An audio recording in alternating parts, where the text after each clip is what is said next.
Do you know where they look for it? They look for it in the swamp. They look for it in and around the wetlands. Now, when a potter goes out looking for their clay, they're not looking for clay that's going to be perfect. It's got to be just perfect. And do you know why the potter does not go out looking for perfect clay? Because the potter knows there is no such thing as perfect clay.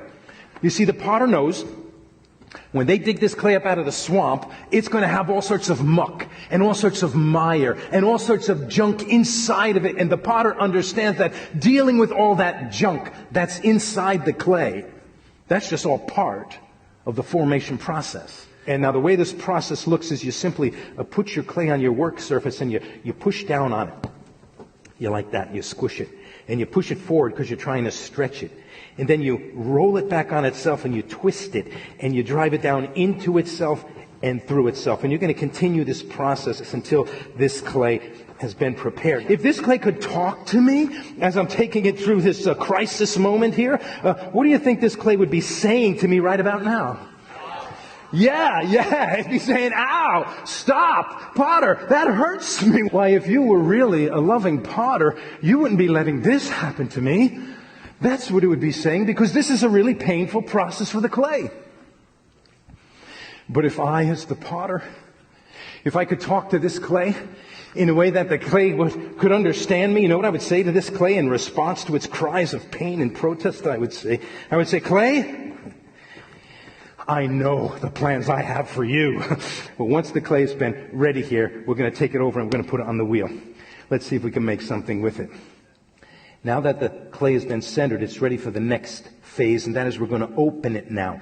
The way the potter opens the clay is you take your fingers and you're going to plunge them right into the heart of this clay.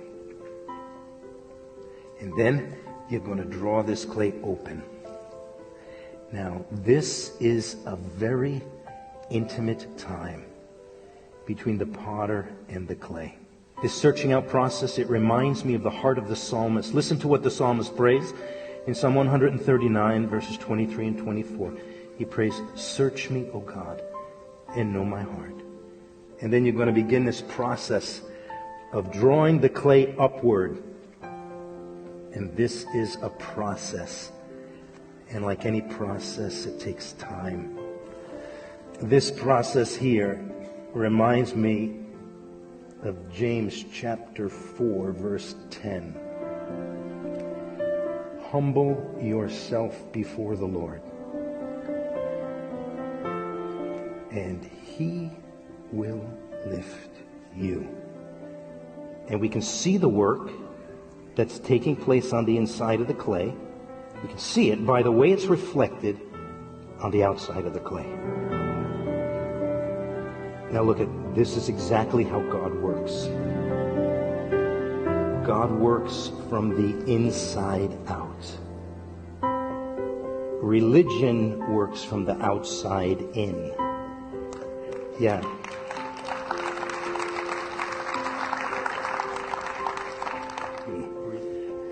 A vessel of honor right here. Come on, church.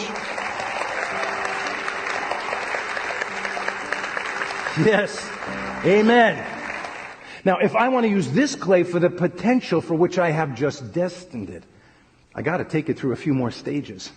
The first thing I have to do is I have to set its potential. Now, the way the potter sets the clay's potential is I have to take this clay now and I must